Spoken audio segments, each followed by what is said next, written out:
Se ve, ¿verdad?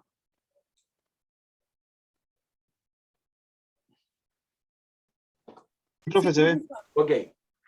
Entonces, hoy día, dentro de lo que una de las cosas que vamos a hablar de manera muy somera, me imagino que esto ya lo tienen que haber visto,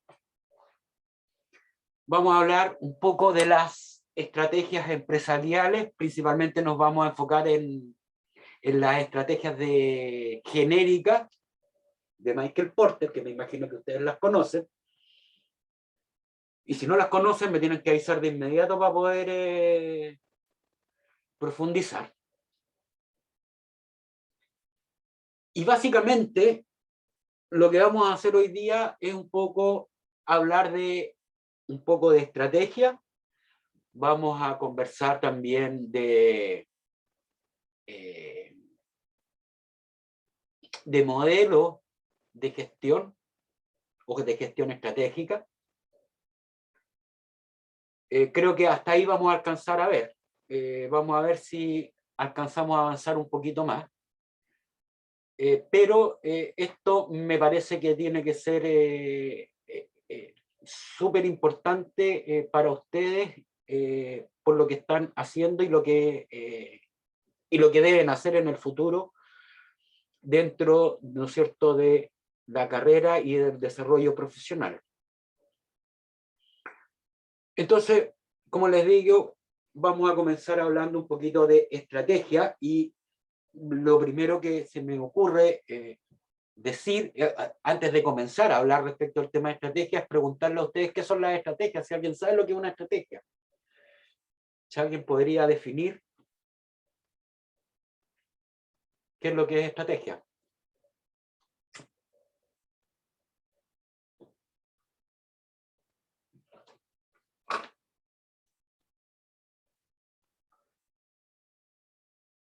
Acepto comentarios.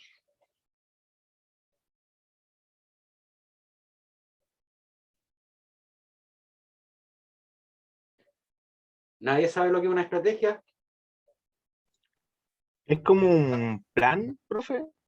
¿Ya? ¿Con qué propósito? O ¿Para qué? ¿Un plan para qué? en este Como caso empresarial es un plan para obtener recursos. ¿Ya? Bien. Sí, podría decirse que es... definir un plan objetivo a seguir, eso para mí es una estrategia. Planificar y definir y perseguir el objetivo definido. ¿Ya? Bien. ¿Alguien más?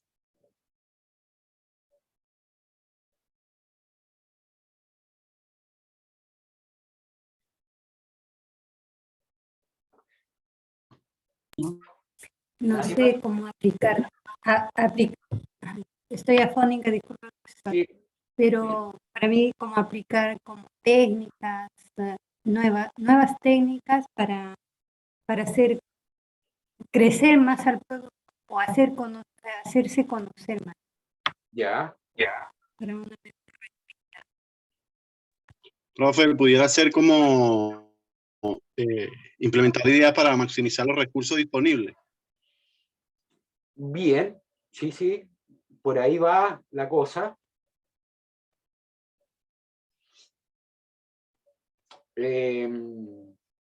A ver, los voy a poner en una situación. Esto es válido tanto para hombres y para mujeres, lo que voy a decir.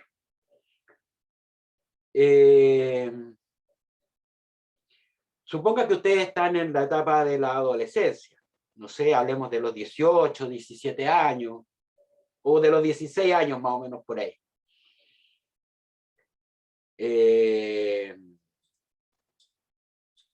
Cuando a ustedes les gustaba un chico o una chica, ¿qué es lo que hacían?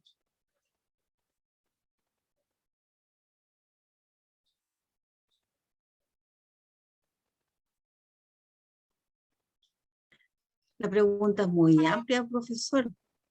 Pero a ver, imagínense, ya a ver, lo voy a dejar mucho más, voy a ser más específico. Imagínense que el chico que les gusta o la chica que les gusta se van a juntar todos en una fiesta el día sábado. ¿Qué es lo que harían ustedes? Yo planeo, me compro ropa, maquillaje, zapatos, me arreglo para esa situación. Eso ya. Lo dejo loco. Esa es, bien, muy bien, Benito. Y me imagino que los hombres también harán algo más o menos parecido. ¿Ah? Irán afeitaditos, qué sé yo, peinaditos, bien perfumados. Más o menos. Profesor, pero también, bueno, también, por ejemplo, en mi caso, si a alguien me gusta o lo que sea, yo trato de ver cuáles son sus gustos y a veces uno quiere adaptar esos gustos también, como para tener un poco más de empatía. Sí, también puede ser. ¿Ah? Hay algunos que alguien diría por ahí, lo voy a googlear hoy día, en los tiempos actuales, para tener más datos, mirar el Facebook, el Instagram, ¿no es cierto? Cosas que en la época mía no existían. Pero uno también trataba de hacer, ¿no es cierto?, averiguar algunas cosas de la persona que a uno le gustaba. Entonces, ¿qué es lo que hemos estado haciendo? Estamos diseñando una estrategia. ¿Con qué propósito? ¿Ah? ¿Cuál sería el propósito? Darle El del chico, la palo al chica, gato y buscar. bueno, que el chico, la chica se Ujú. fije en uno, pues, y no sé, a lo mejor bailar y después, no sé, bueno, eso ya. Pero el primer objetivo es que poder tener a lo menos una conversación, ¿no es cierto? Como mínimo. Ese es el primer objetivo. Entonces, lo que les quiero decir con esto es que ahí hay una estrategia. Tenemos un objetivo, que el objetivo podría ser, ¿no es cierto?, tratar de conquistar al chico o a la chica, o tratar de conversar con esta chica o chico, y bueno, y después ir viendo, pero como existe un grado de interés de nuestra parte, nosotros tratamos de, ¿no es cierto?, generar una buena impresión, de buscar, ¿no es cierto?, lo que se conoce como atracción. Entonces, nosotros, de alguna manera, lo que estamos haciendo es diseñando una estrategia. Entonces, la estrategia tiene que ver con los caminos que diseñamos para conseguir un objetivo en términos muy simples. ¿Se ha entendido?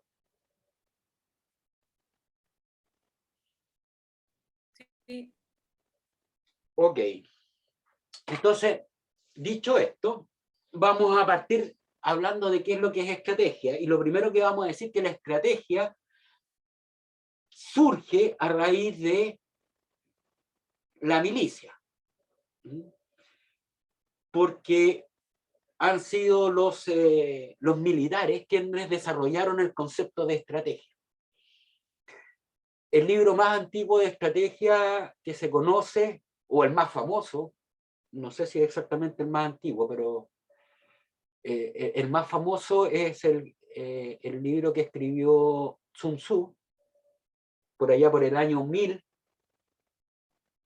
¿no es cierto?, que se conoce como El arte de la guerra. Y ese libro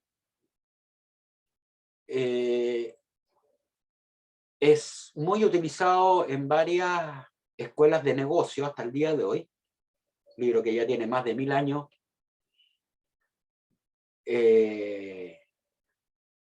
Se ocupa porque todo lo que ahí se expone, o parte importante de lo que se expone en ese libro, puede ser aplicado a la empresa.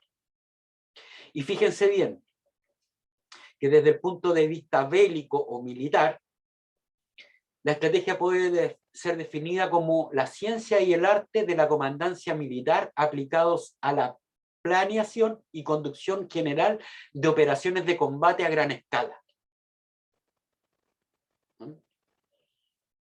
Ahora, esto visto desde un punto de vista empresarial, para el profesor de Harvard, Alfred Chandler, dice que la estrategia es la determinación de las metas y objetivos básicos de largo plazo en una empresa, junto con la adopción de los cursos de acción y la distribución de recursos necesarios para lograr esos propósitos que se han establecido con anticipación.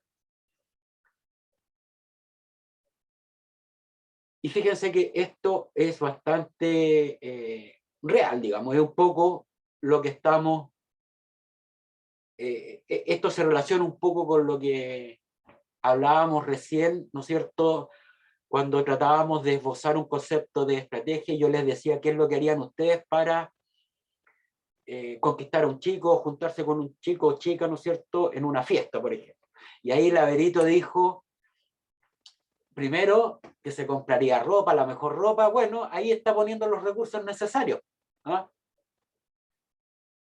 Eso es parte de la estrategia, poner los recursos para que la cosa funcione. O si no, la cosa puede que no ande. Entonces, esta es una muy buena, en mi opinión, es una de las mejores definiciones que existe de estrategia. Para mí, la segunda mejor definición de estrategia. Y la mejor, en mi opinión, es la que entrega el profesor Michael Porter.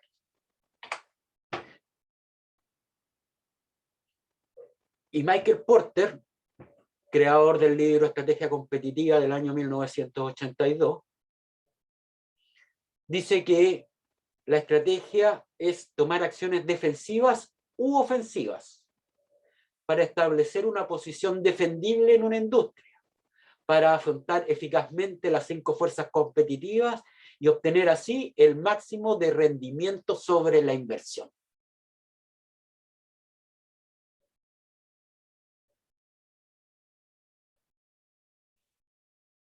Para mí, esta es la mejor de todas las definiciones de estrategia, a nivel empresarial, digo.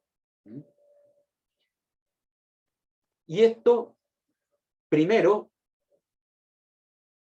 porque habla de defender una posición o tomar una posición en una industria para hacer frente a las 5 fuerzas que mueven a la industria,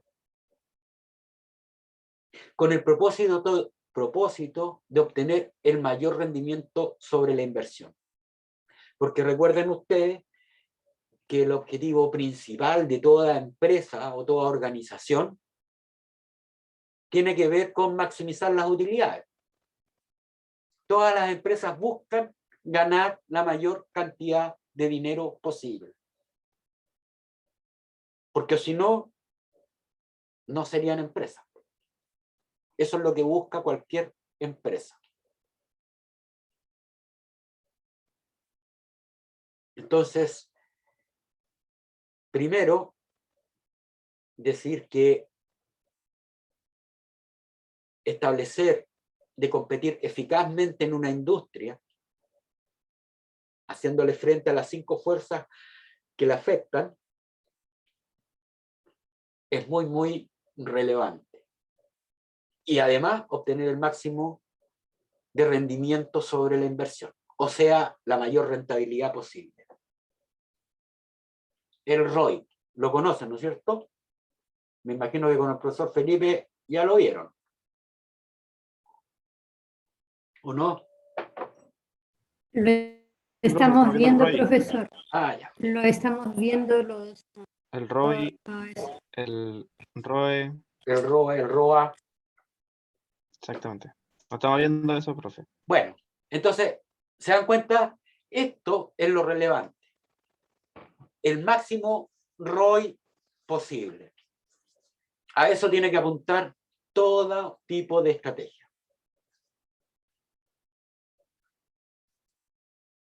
Hasta aquí creo que no hay dudas.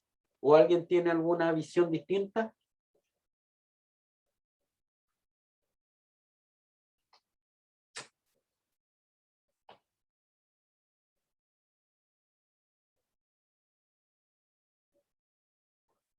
¿No?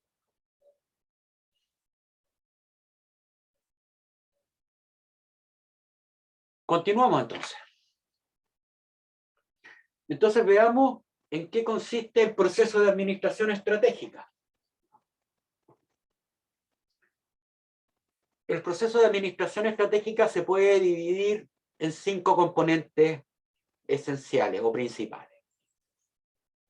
Definición de la filosofía de la empresa en primer lugar. La filosofía de la empresa contempla la definición de la misión, de la visión, los principales valores corporativos, así también como los objetivos corporativos. En segundo lugar, tiene que ver con el análisis del ambiente competitivo externo. ¿Con qué propósito? Identificar cuáles son las oportunidades y amenazas. Y el ambiente competitivo externo consta de 2 análisis fundamentales. El análisis PESTA y el análisis Porter de las 5 fuerzas competitivas.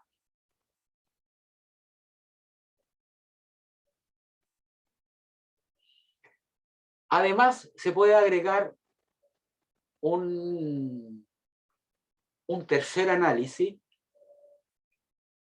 que tiene que ver con el estudio de los datos de la industria. Por ejemplo, el número de trabajadores empleados, la tasa de crecimiento de la industria, ese tipo de cosas. Por ejemplo, si tuviéramos una industria que está en el rubro de una empresa que está en la industria de la construcción, mirar, ¿no es cierto?, cómo ha ido la evolución, ¿no es cierto?, por ejemplo, de los metros cuadrados construidos, del número de viviendas, del número de departamentos, cuál es el valor promedio, ese tipo de cosas. ¿Ah? ¿Cuáles son los sueldos promedios? Todo ese tipo de elementos. Todo eso surge del análisis del macroentorno. Luego está, en tercer lugar, el análisis interno, ¿no es cierto? Y el análisis interno lo que permite es identificar las fortalezas y debilidades.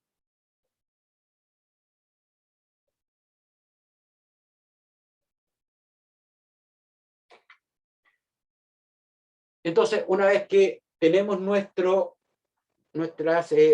oportunidades y amenazas, fortalezas y debilidades identificadas, tenemos que identificar las alternativas estratégicas. Y creo que hablamos algo de esto en alguna oportunidad, me parece.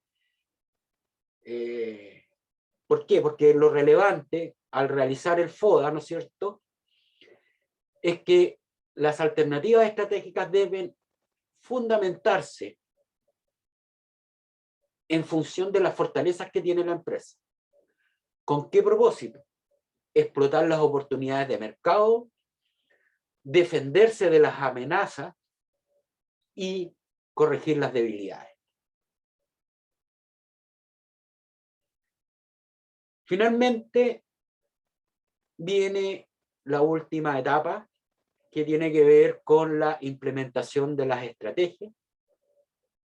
La implementación de la estrategia finaliza con la arquitectura organizacional y el diseño de los sistemas de control. ¿Se ha entendido?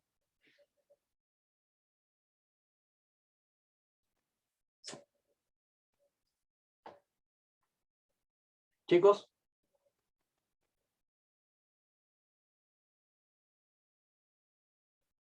¿Me están escuchando? Profe. Ok. ¿Se entiende, verdad? Sí, profe. Ya. Sí. Sí. Entonces, acá, no sé si se ve muy bien o no. Ahora que lo miro de esta manera, no sé si lo pueden leer, pero acá están los componentes del modelo estratégico. En el nivel superior, ¿no es cierto?, se encuentra la filosofía de la empresa. En un segundo nivel se encuentra la selección estratégica, y esa obedece al análisis interno y al análisis externo, y por lo tanto la selección estratégica, dependiendo de qué es lo que estemos analizando, va a determinar una estrategia de tipo funcional, una estrategia de negocio, una estrategia global o una estrategia corporativa. Y cuando debemos implementar la estrategia, necesitamos tener la estructura organizacional adecuada para dar cumplimiento, ¿no es cierto?, con esa estrategia, y diseñar los sistemas de control. Sin embargo, la arquitectura organizacional y los sistemas de control provocan conflicto al interior de la empresa. Y esto es muy fácil entenderlo con el siguiente ejemplo. Supongan ustedes que tenemos una empresa que se dedica, por ejemplo, a la venta de autos.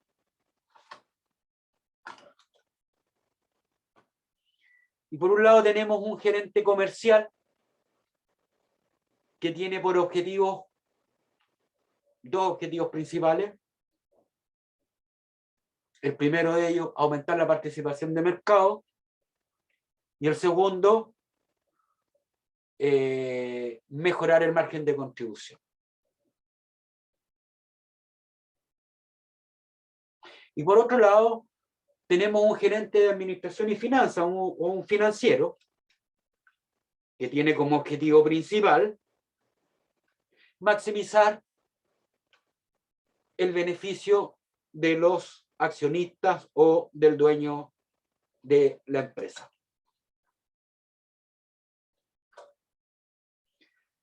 Entonces, si ustedes se fijan acá, aquí hay objetivos contrapuestos.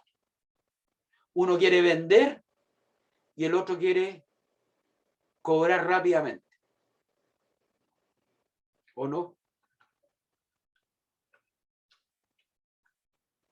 El gerente de finanzas querría que todos los autos se pagaran al contado. ¿O no, dicen ustedes?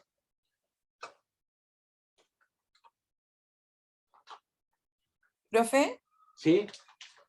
¿y eso quiere decir que puede haber más de una estrategia o que se tendrían que poner de acuerdo para tener solo una? Es que ahí se produce el conflicto. Eso es lo que les quiero decir. Que en esta contraposición de objetivos se produce conflicto. ¿Y cómo se remedia el conflicto? A través de la definición de la política. Porque este conflicto que les he señalado recientemente, del gerente comercial y del gerente de finanzas, el gerente comercial lo único que quiere es vender autos. Le da lo mismo si la empresa puede cobrar o no. Y el gerente de finanzas quiere vender todos los autos al contado. No quiere dar crédito. Entonces, ahí hay dos objetivos, ¿no es cierto?, que se contraponen, y eso va a generar un conflicto. ¿Y este conflicto cómo se remedia? A través de la política, con la definición de una política.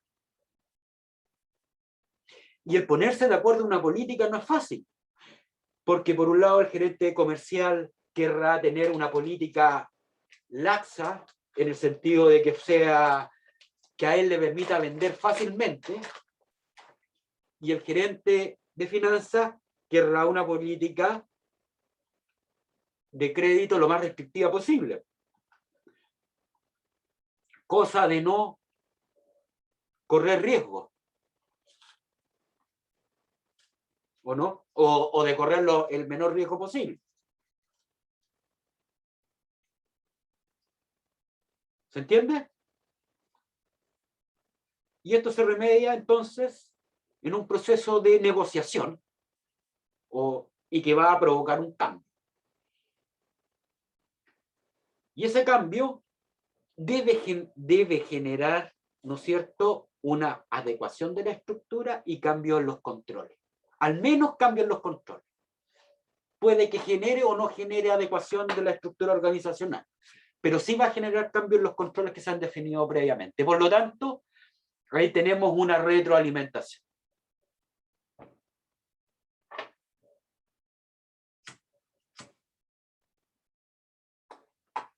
¿Se entiende?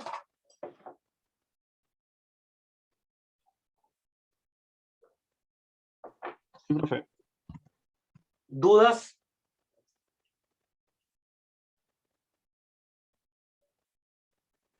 Profe, Catherine, dígame.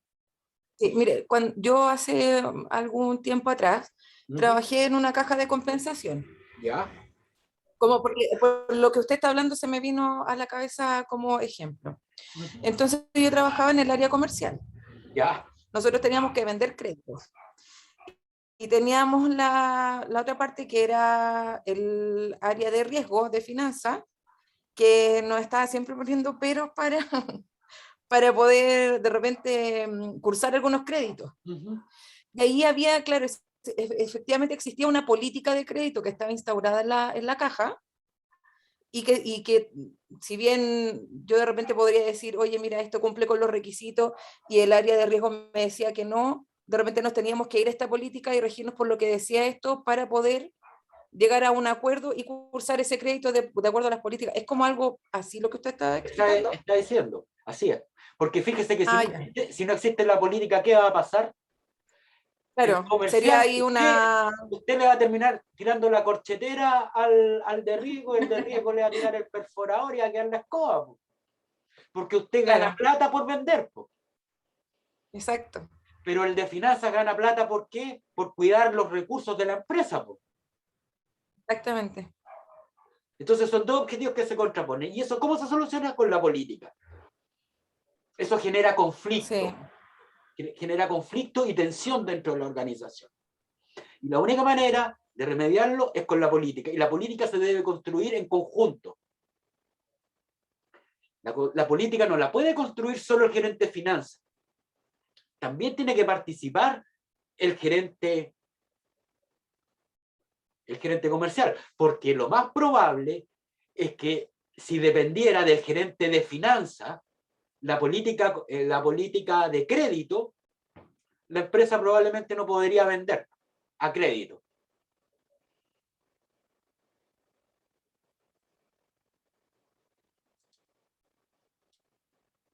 ¿Se entiende o no? A mí me quedó claro, profe. Gracias. Sí, no se entiende.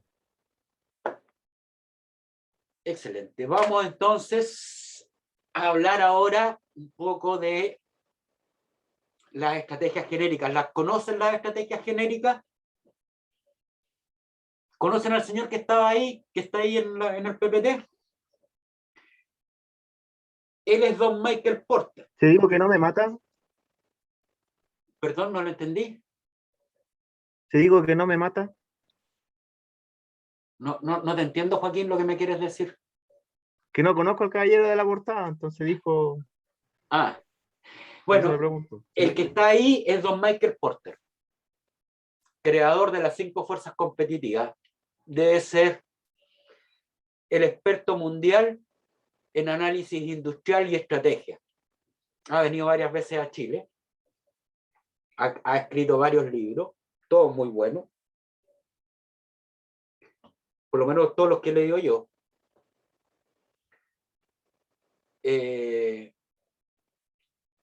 Y Michael Porter identifica 3 estrategias genéricas por las que una empresa puede competir en una industria.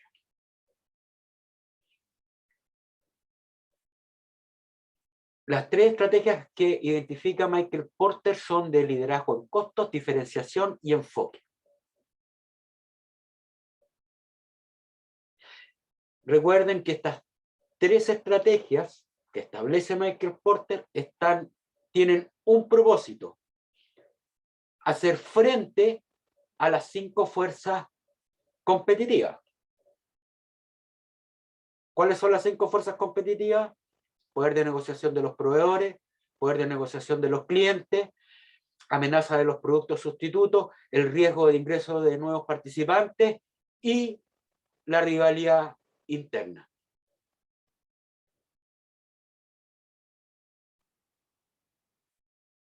¿Se recuerdan de todo eso, no es cierto?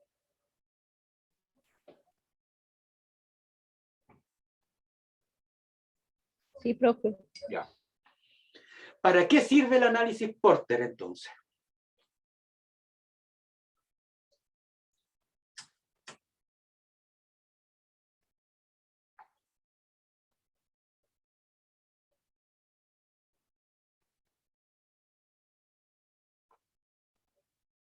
¿Para qué hacen el análisis Porter?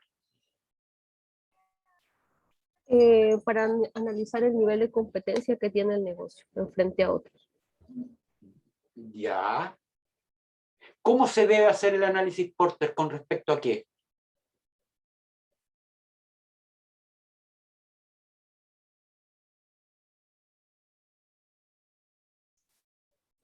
Respecto al sector en que pertenece el negocio, pues, como decir A la industria. Con respecto a la industria. Eso. Ok. Ya. ¿Qué cosa podemos... a ver, cuando uno hace un análisis Porter,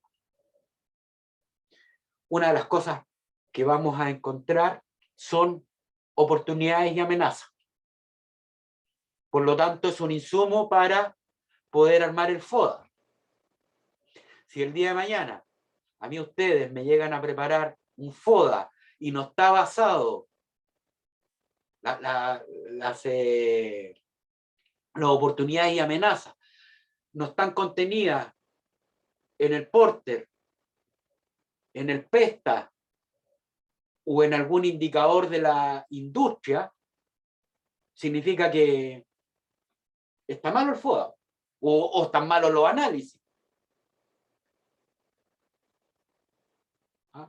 En algún lado esa oportunidad o esa amenaza tendría que estar explicitada. Entonces, tema 1, determinar las oportunidades y amenazas que pueden existir en el mercado. Segundo, establecer la estrategia genérica con la que la empresa va a competir, cuál es la que más se acomoda. Y un tercer elemento, y que es muy relevante, el análisis Porter sirve para determinar el nivel de rentabilidad y riesgo de la industria. Y eso se determina a través del análisis cruzado de las barreras de entrada y las barreras de salida. Las barreras de entrada, recuerden ustedes, ¿en cuál de las 5 fuerzas se estudia?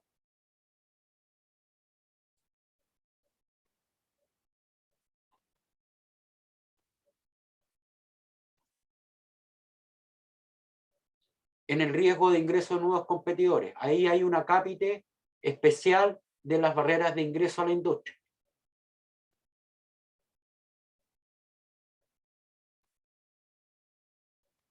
¿Y las barreras de salida dónde se estudian? En el análisis de la rivalidad interna.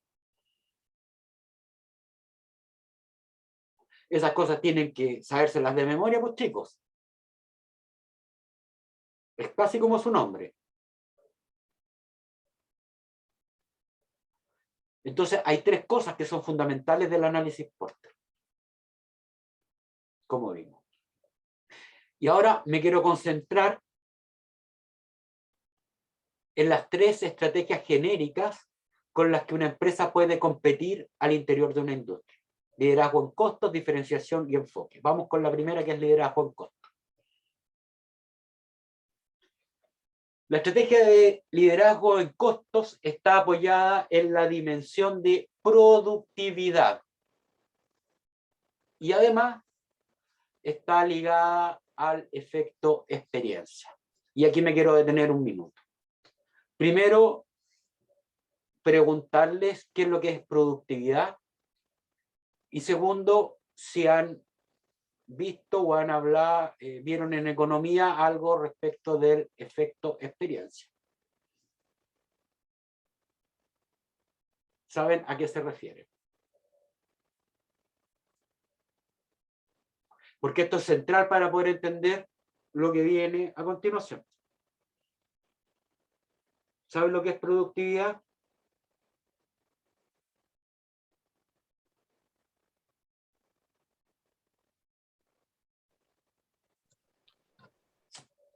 Realizar un trabajo en el menor tiempo. Sí, en el menor tiempo, pero además le falta otra cosita. em, Un poco recorto. Al mínimo costo posible.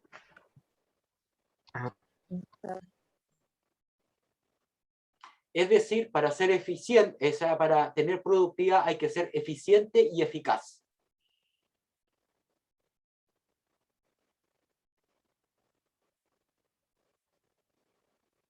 Entonces podríamos decir que la productividad tiene directa relación con la producción al menor costo posible. Alcanzar la máxima producción al menor costo posible. Y al decir al menor costo posible se está incluyendo el tiempo.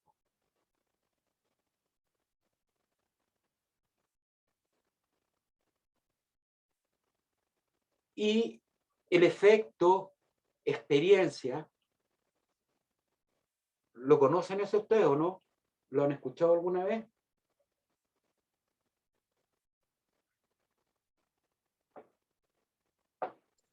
¿A quién, profe? ¿Conocen el efecto experiencia? ¿Saben de qué se trata? No, yo no, profe. Ok, miren, el efecto No, profe. experiencia, supongan ustedes que es el siguiente. Se los voy a explicar con un ejemplo. Suponga que tenemos una línea de producción, por ejemplo, para filetear el salmón de exportación, ¿no es cierto? Preparar los trozos. ¿Se entiende lo que estoy diciendo, verdad? Las personas que llegan a trabajar a esas líneas de producción tienen que tener una experiencia previa. Porque como es una línea de producción, si algún eslabón falla, no va a poder ser productivo. Dicho en términos muy simples. Si no hay experiencia y coloca una persona, supóngase usted que, por ejemplo, cada operador de esta línea de producción prepara 10 salmones para exportar. Y llega una persona nueva que hace 2 salmones para poder exportar. ¿Qué pasa con la línea de producción? ¿Qué creen que pasa?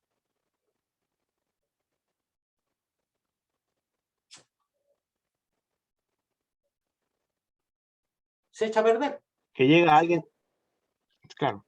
Se echa a perder. Entonces, hay algunos trabajos que se requiere experiencia. Porque en promedio, en todas las personas que trabajan en esa línea, producen 10 salmones o filetean 10 salmones para poder exportarse. Si colocan una persona nueva en una línea sin experiencia, va a estropear la línea de producción. Entonces tiene que llegar a un nivel de experiencia tal que pueda ser partícipe de esa línea, o si no, no puede trabajar. Es decir, el efecto experiencia está íntimamente relacionado con el concepto de productividad.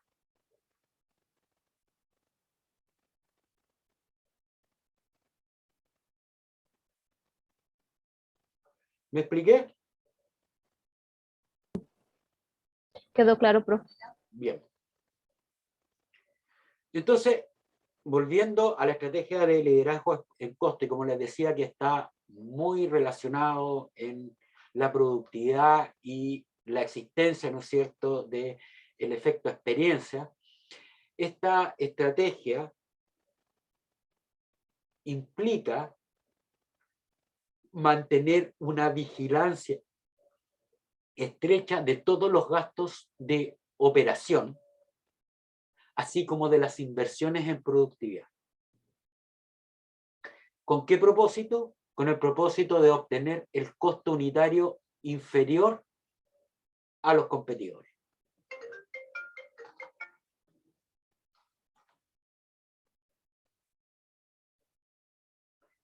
Y tener un costo unitario inferior a los competidores es una ventaja en costo. Y por lo tanto es una defensa ante las 5 fuerzas competitivas. ¿Por qué? Porque en una industria, ¿no es cierto?, se pueden dar situaciones como una guerra de precios. Y si yo tengo el costo de producción más bajo, ¿me afecta o no me afecta una guerra de precios? No, Correcto. Y por el contrario, yo la puedo desencadenar con el propósito de sacar competidores y poder, en el largo plazo, ¿no es cierto?, obtener una mayor cuota de mercado.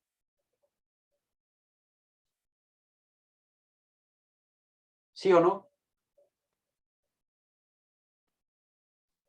sí, profe. Bien. También es una defensa muy efectiva respecto del poder de negociación de los clientes. Cuando vendemos, nuestros productos se venden a grandes clientes,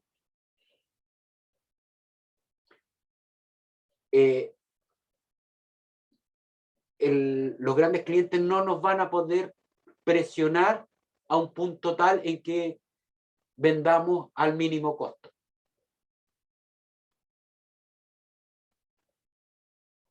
No nos pueden presionar a eso. Entonces, es una buena defensa respecto del poder de negociación de los clientes, porque tenemos el costo de producción más bajo.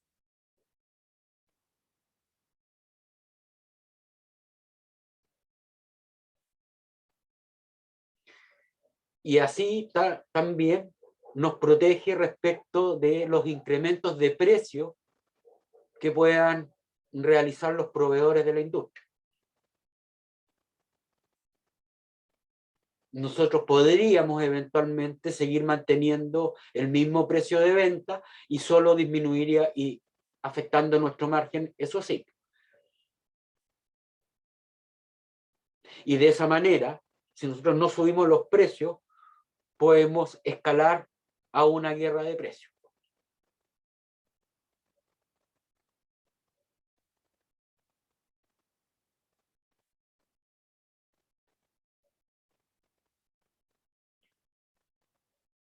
Lo mismo ocurre,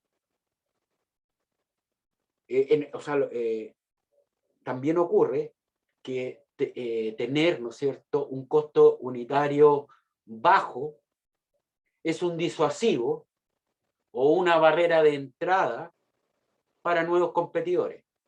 Porque si un nuevo competidor o alguien quisiera ingresar para competir, tiene que hacerlo a una escala muy grande.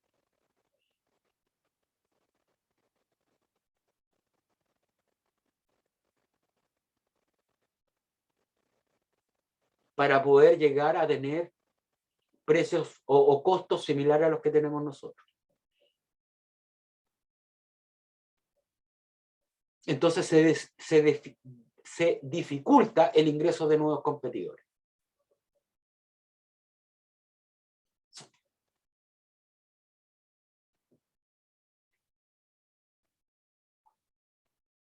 ¿Se entiende?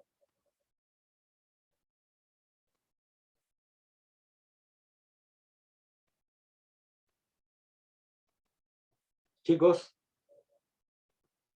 Sí, profe. veamos la siguiente estrategia, que es la estrategia de diferenciación. Esta estrategia, al igual que la de liderazgo en costos, es una forma eficiente, ¿no es cierto?, de enfrentar las 5 fuerzas competitivas, pero lo hace de una manera distinta. Y esto, porque las estrategias de diferenciación tienen por propósito brindar al producto o servicio que la empresa comercializa cualidades distintivas que son relevantes o importantes para el consumidor.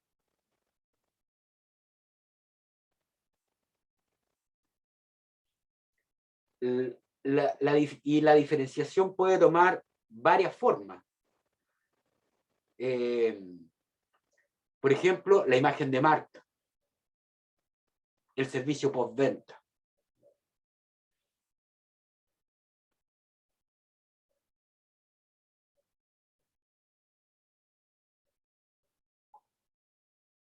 ¿Alguna otra forma de diferenciación que ustedes conozcan?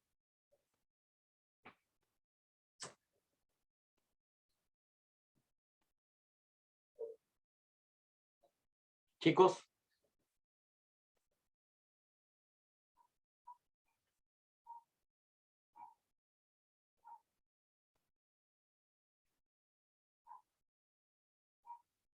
¿Conocen alguna otra forma de diferenciación? Profe, pero no necesariamente tendría que ser como producto, también servicio, ¿verdad? Sí. Por eso yo aquí les he propuesto 2 formas de diferenciación: la imagen de marca y el servicio postventa. Ahí hay 2 formas de diferenciarse. Hay varias más.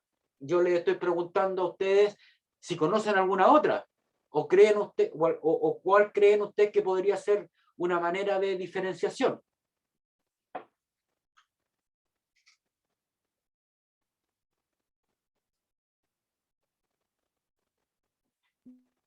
Con la calidad del producto. La calidad del producto también.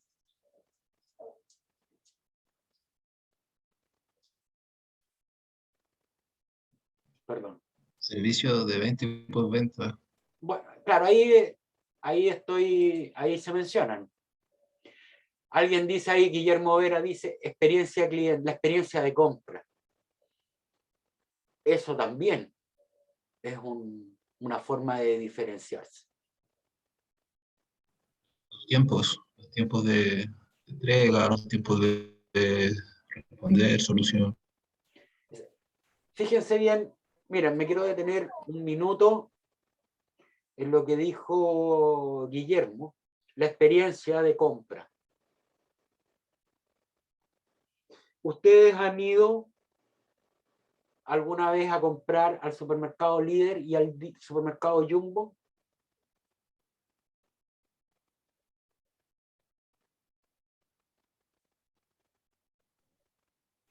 Sí, profe. ¿Y hay diferencias o no? ¿Cuál te brinda una mejor experiencia? Jumbo. El Jumbo. ¿Por qué? Tiene mejor servicio al cliente, tiene más productos. Ya, El espacio es más amplio. ok. Entonces, eso hace que la gente esté dispuesta a pagar más por un mismo producto. Porque ese producto, si ustedes lo compran en el Líder, vale menos. En general. ¿O no? Sí, profe. Aunque hay menos opciones de compra, pero Mire, yo vale he hecho un par de veces he hecho a los alumnos hacer algunos estudios al respecto. Entonces les he hecho hacer tomar una canasta de productos e ir a cotizarlos al Líder y cotizarlos en el Jumbo. Y en promedio, yo diría que la diferencia es en torno a un 10 o un 12%, entre un 10 y un 12%. Mismo producto, misma marca.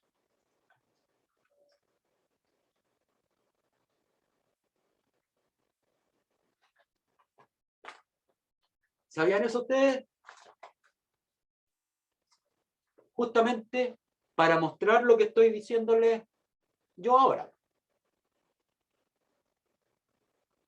Hay algunas veces en que la diferencia es menor. ¿Ah? En algunas categorías de productos las diferencias son bastante menores. Pero hay otras categorías de productos donde las diferencias que he encontrado han sido bastante más allá de un 12%. Yo le pregunto a usted, ¿usted cree que una persona que trabaja en Jumbo gana lo mismo que una que trabaja en Líder?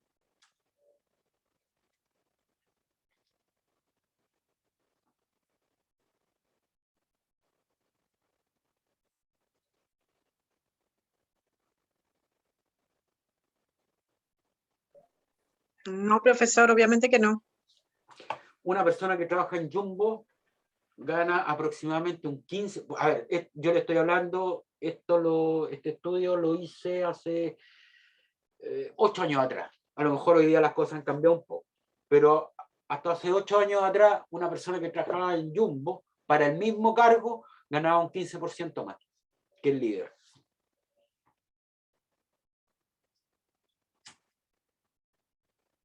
No es poco.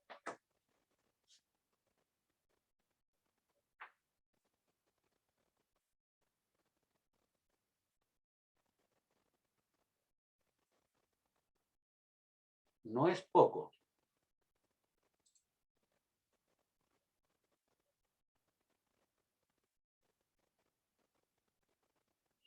Así es, Guillermo. Muy buen aporte. Guillermo indica que la experiencia de cliente básicamente lo podemos definir como el viaje que hace el cliente al comprar el producto.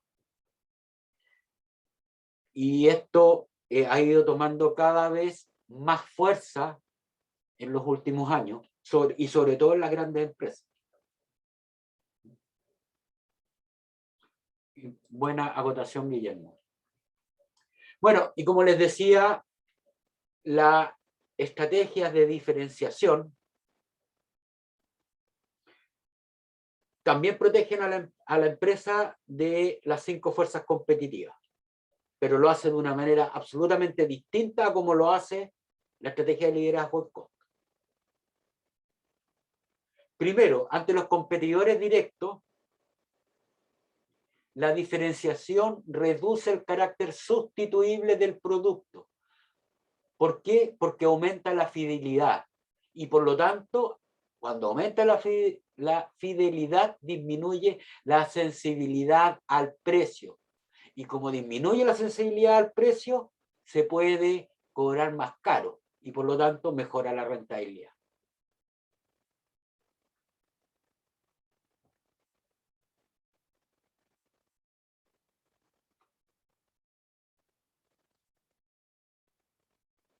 ¿Se entendió? Sí. Lo otro que es relevante, que producto de esta fidelidad que tiene el cliente con el producto o la empresa, la entrada de nuevos competidores es más difícil.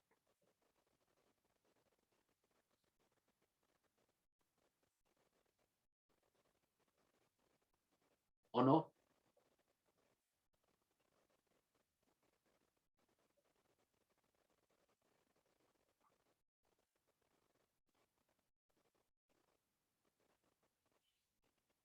Por otro lado, el tener una rentabilidad más elevada brinda protección, ¿no es cierto?, ante los incrementos de precio que puedan hacer los proveedores.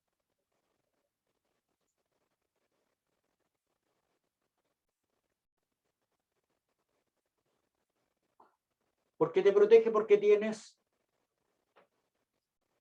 lealtad de parte de tu clientela. Por lo tanto, es más fácil transferir las alzas a los clientes.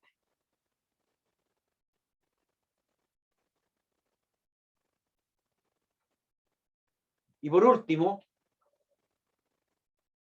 estas cualidades distintivas del producto, a raíz, ¿no es cierto?, de esta estrategia de diferenciación,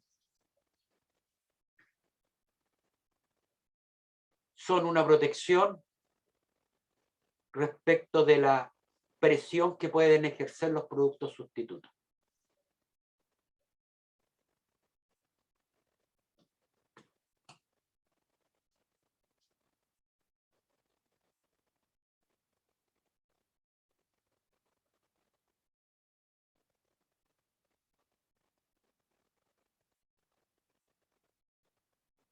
¿Por qué creen que esto es así?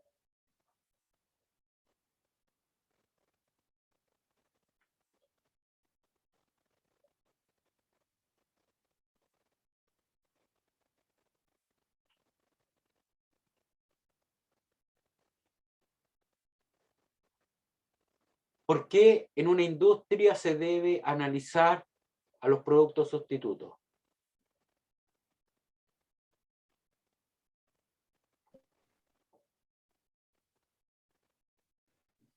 Por si no hay stock de ese producto que siempre buscan, por así decirlo, de un repuesto de auto, si es que no está el original, está el sustituto o el alternativo. Fíjese bien, lo voy a Ya. ver, voy a tratar de explicar qué es lo que ocurre. Los sustitutos son importantes de analizar porque, en definitiva, los sustitutos imponen un techo al precio que la empresa puede practicar. Cuando hablo de precio que la empresa puede practicar, me refiero al precio de venta que puede colocar. ¿Por qué impone un techo?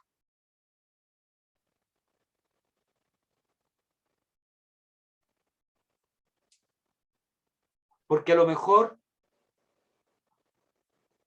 los clientes van a aceptar, por ejemplo, pagar, por decir cualquier cosa, un 50% más por el producto original, pero no más de un 50%. Entonces, desde esa perspectiva, se impone un techo al precio que las empresas pueden practicar. Piensen en el siguiente ejemplo. Supongamos que nos encontramos viviendo en un país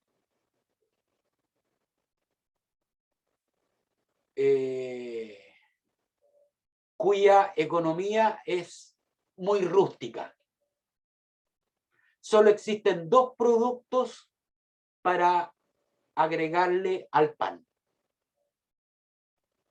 Solo dos.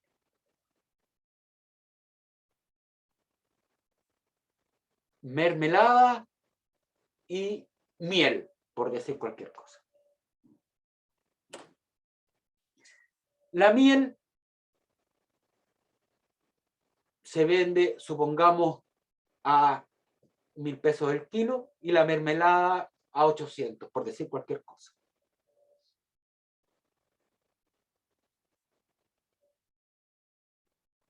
¿Qué ocurre si por alguna razón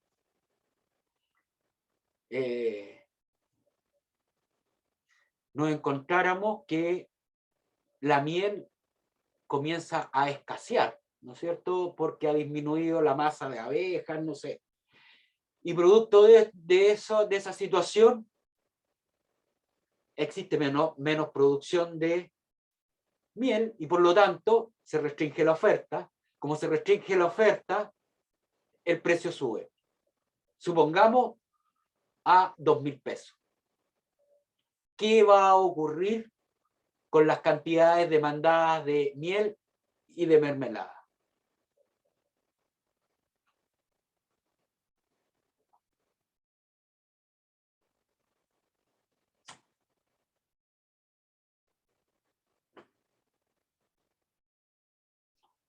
¿Qué creen que va a ocurrir, chicos?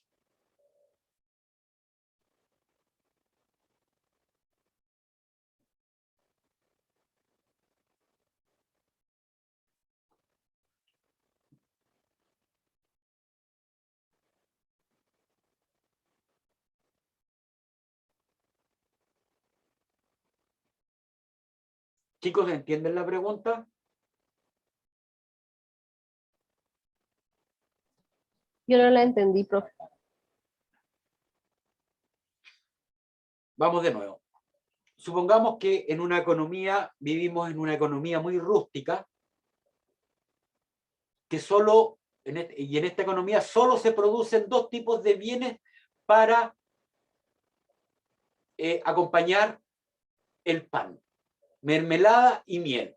No existe ningún otro producto. El precio de la mermelada, perdón, de la miel es de 1.000 pesos y el precio de la mermelada es de 800. Si por alguna razón el precio de la miel subiera a 2.000 pesos el kilo, en vez de los 1.000 como estaba, ¿qué va a pasar con la cantidad demandada de miel y con la cantidad demandada de mermelada? Una sube y la otra baja. Exactamente. ¿Por qué? Porque es un producto sustituto perfecto.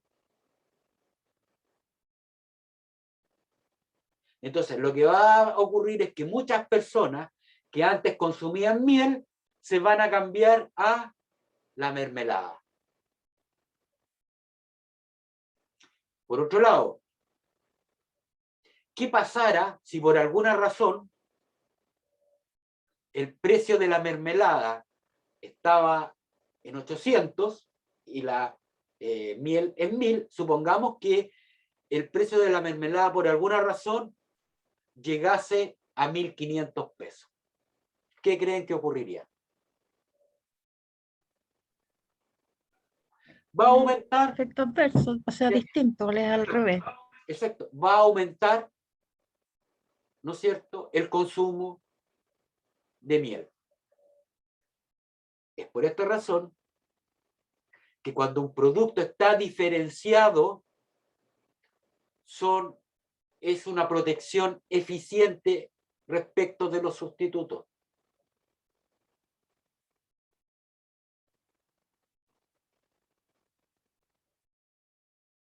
¿Se entendió lo que les quise decir? Sí, profe. ¿Ok? Profesor, eso lo vimos hace tiempo, el primer año en economía. Ya, pues entonces, ya, pues aquí tienen una explicación o una aplicación de lo que ustedes vieron en economía.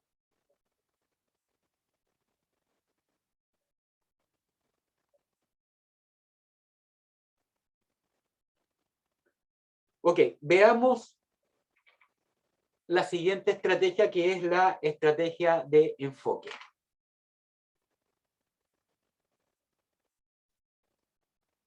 Esta es una estrategia que es totalmente distinta a las dos anteriores. Y esta estrategia lo que busca, y por eso se denomina enfoque, porque se concentra o se enfoca en un segmento particular del mercado. Y por lo tanto, la empresa no pretende dirigirse al total del mercado. Dicho de otra manera, el propósito es asignarse una población objetivo restringida y satisfacer las necesidades propias de ese segmento mejor que los competidores que se dirigen a la totalidad del mercado. Y esta estrategia de enfoque puede adoptar tres formas: de liderazgo en costo, de diferenciación o de ambas inclusive. Esa es la más compleja de todas, la última, de aplicar una estrategia de enfoque, de enfoque en diferenciación y de liderazgo en costo.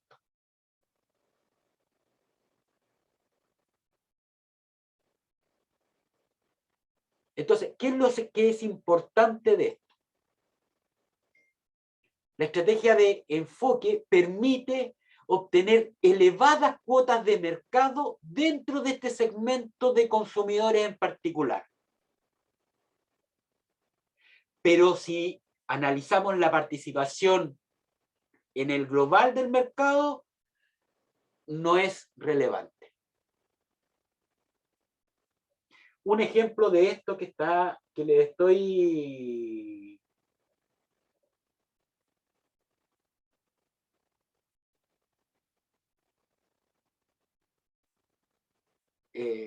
estoy mencionando,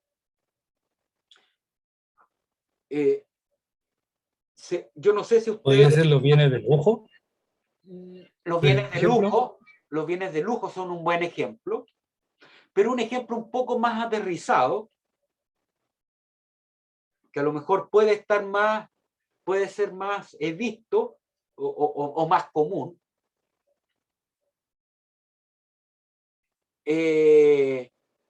Ocurre con los supermercados que se enfocan solamente en una comunidad determinada. Ustedes saben, por ejemplo, que yo vivo acá en la ciudad de Pucón. Y aquí están los grandes supermercados, pero hay un supermercado que se llama El TIT y que es un supermercado que solo está acá. Y ese supermercado vende más que todos los otros juntos. Eso es lo que a mí me parece. Esa afirmación de vender más que los otros juntos, no lo sé, pero a mí me parece que es así. Este supermercado solo está acá en Pucón. Y aquí está el Líder, el Unimar. Y este supermercado está lleno. Siempre. No ocurre lo mismo si en el verano. En el verano uno puede ver mayor afluencia de público a los supermercados tradicionales.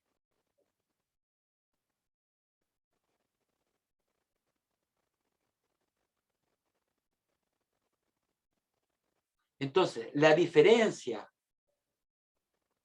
más importante entre estas tres estrategias es que la estrategia de liderazgo en costo y la de diferenciación se dirigen a la totalidad del mercado, y la de enfoque se dirige solo a un segmento determinado.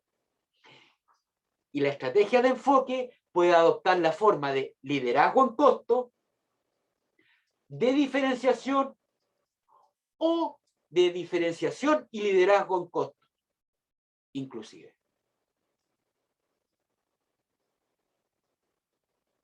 Y como también decía el compañero, los bienes de lujo también son un ejemplo de la estrategia de enfoque.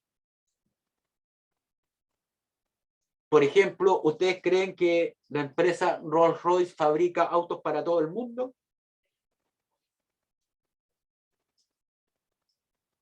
No, no fabrica autos para todo el mundo. Fabrica autos solo para gente que tiene un alto poder adquisitivo. Nada más.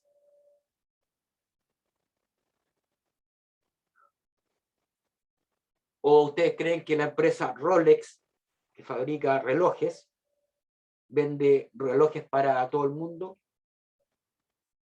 No. se dirige a segmentos, a un segmento de personas, ¿no es cierto?, que tiene un cierto nivel de poder adquisitivo. Lo mismo la empresa Louis Vuitton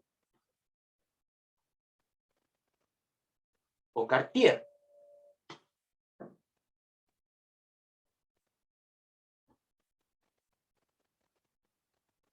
¿Se entiende cuál es la diferencia?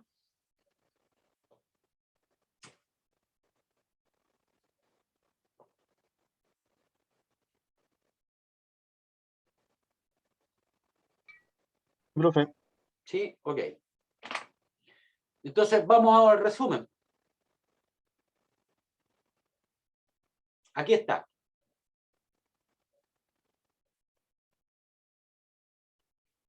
Entonces, el objetivo estratégico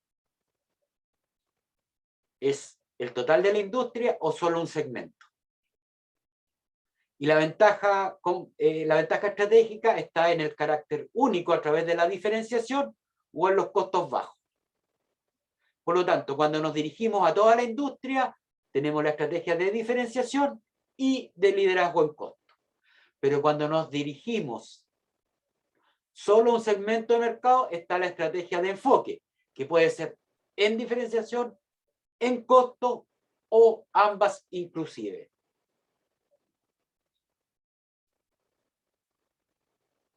Todo lo que hemos hablado se puede resumir en este cuadro.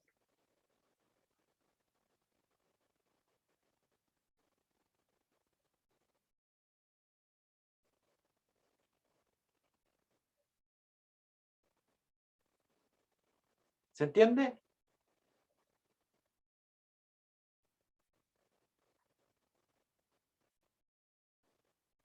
Chicos.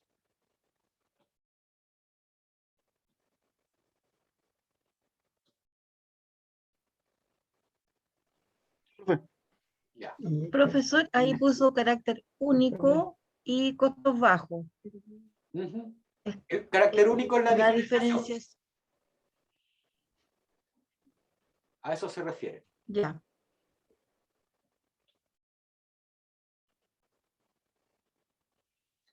Yo les quiero presentar un modelo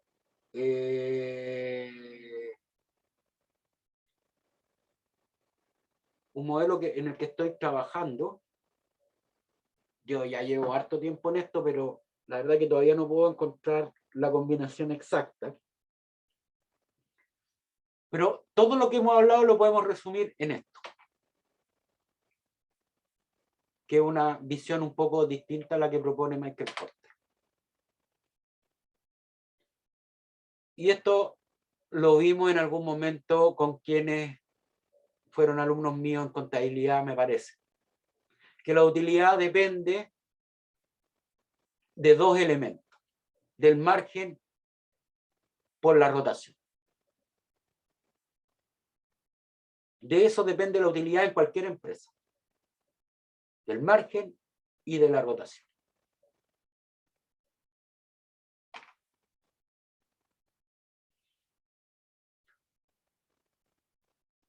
Entonces, fíjense bien, en los extremos tenemos lo siguiente. Cualquier empresa que da prioridad a la rotación por sobre el margen va a adoptar necesariamente una estrategia de liderazgo en costo.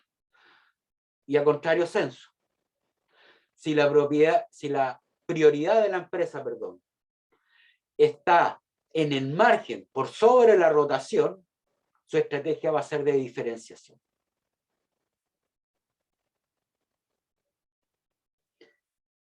Y por otro lado, cualquier combinación de margen y rotación cercana en los puntos centrales de los parámetros será una estrategia de enfoque.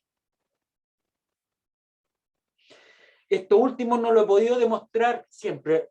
Hay veces en que la cosa me falla, pero ahí estoy yo tratando de ver cómo puedo hacer esto, pero les quiero plantear lo siguiente. ¿Entienden por qué estoy diciendo esto?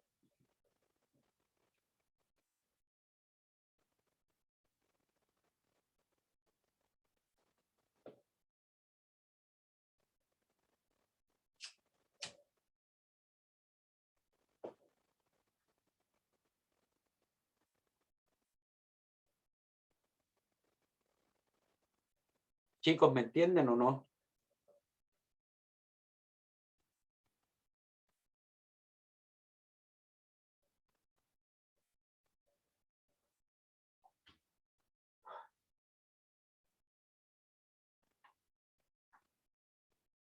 Alguien que me diga algo, chicos. Profe, cuando usted habla de la rotación, ¿usted dice la rotación del producto acá por lo que estoy leyendo? La rotación. Esto lo van a tener que ver porque esta es una derivación, ¿no es cierto?, de la fórmula de DuPont. Me imagino que lo vieron en finanzas. Lo estamos viendo, en eso. profesor. Ah, también lo están viendo ya. Entonces, ¿se entiende lo que estoy explicando? Miren. Aquí, a ver.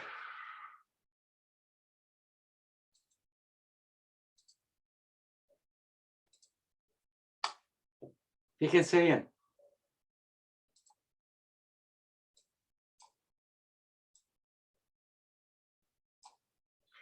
El beneficio o utilidad se obtiene por el margen multiplicado por la rotación.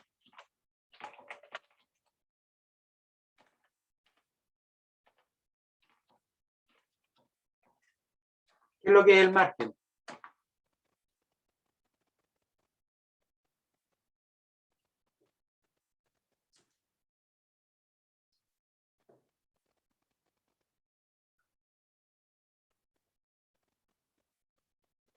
¿Cómo calculo el margen, chicos?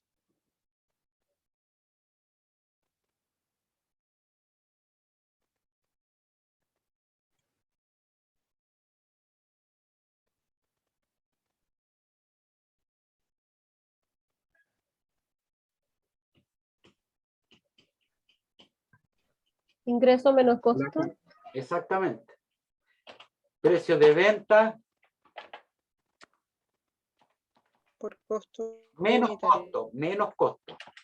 Unitario.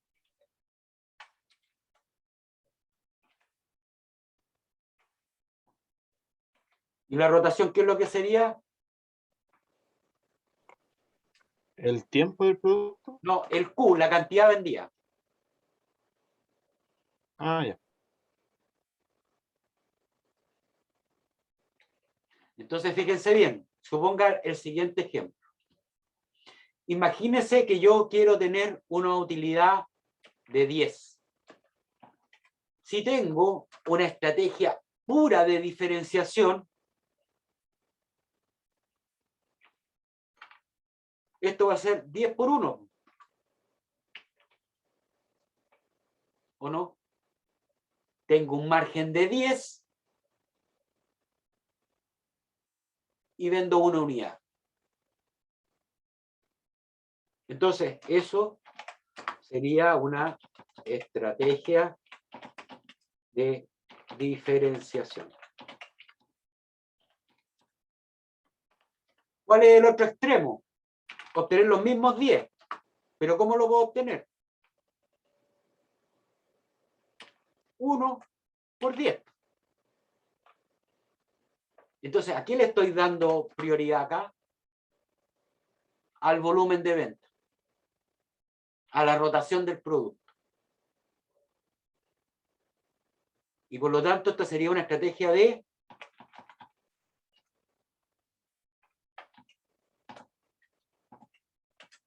liderazgo en costo.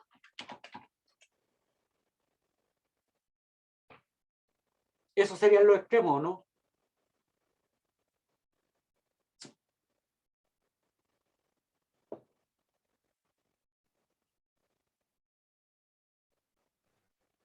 Sí, profe. ¿Se entendió lo que les estoy diciendo? ¿No? O sea, ¿les hace sentido todo lo que hemos conversado?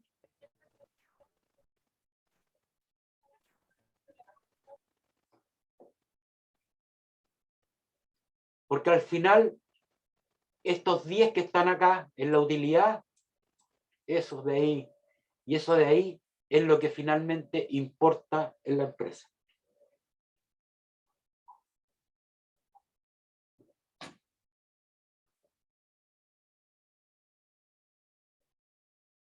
O sea, el camino, es como decir el camino Ese da es el igual, objetivo. Ahí está el objetivo. Y aquí están las la estrategias. estrategia. ¿Cómo consigo eso? Porque podrá haber otro que me va a decir 10 va a ser igual a, qué sé yo, 2 por 5. Y ahí hay otro tipo de estrategia.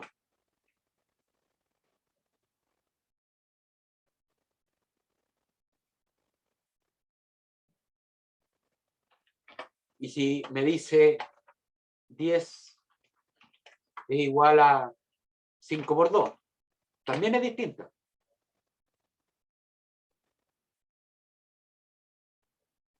El resultado es el mismo, pero hay dos caminos distintos para conseguirlo. Una puede ser diferenciación, la otra enfoque. Puede ser.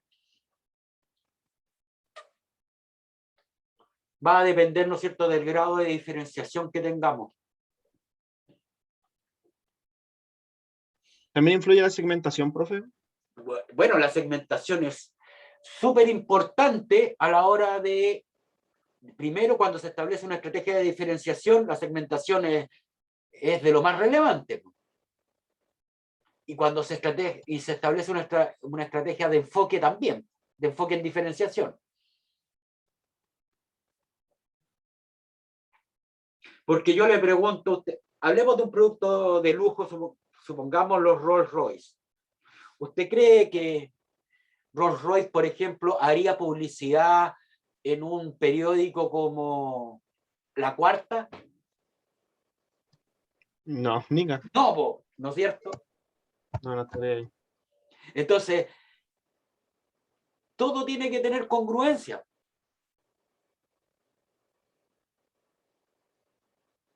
O, por ejemplo, una marca como los vehículos Chang'an. ¿Usted cree que los vehículos Chang'an van a hacer publicidad en la revista Capital? Jamás.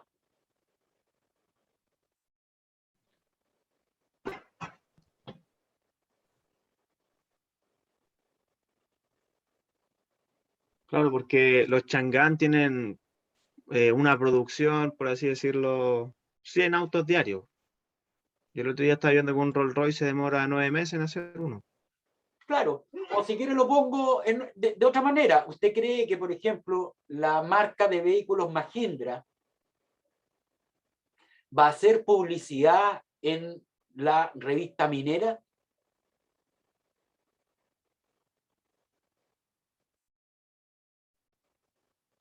No lo va a hacer, porque las empresas mineras, ese vehículo no sirve para trabajar porque tiene muy mala vida útil. La vida útil es muy corta. En la revista minera, las camionetas, hay tres marcas que son las que predominan en la industria minera, por lo menos aquí en Chile, por las características de donde se desarrolla principalmente la actividad minera, que es básicamente a gran altura y en el desierto. Hay tres camionetas que funcionan: Mitsubishi, Toyota y Nissan. Son las tres marcas que funcionan.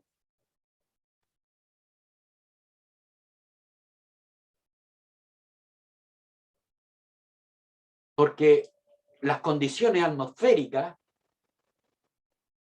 y de polvo a las cuales están expuestos estos vehículos son no son normales, por decirlo de alguna manera. Entonces el desempeño de los vehículos Mahindra no es bueno.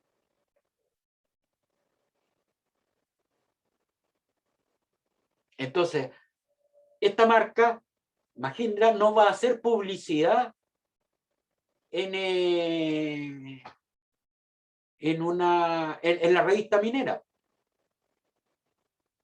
Porque no va, el desempeño del producto no le va a permitir llegar a ese segmento de mercado.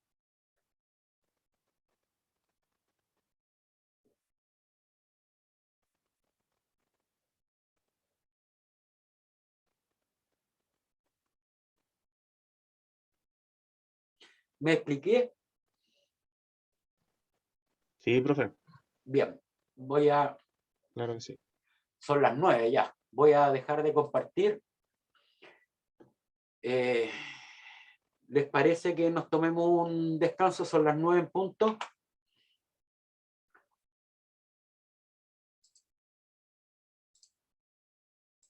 Chicos, Sí, profe, ¿a qué hora nos conectamos?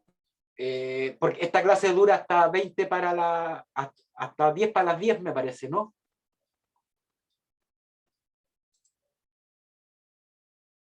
Sí, profe, 9:50. No es Sí. Ya, entonces tomémonos 10 minutos nomás, ¿ah? Para alcanzar a prepararnos un cafecito. ¿Ok?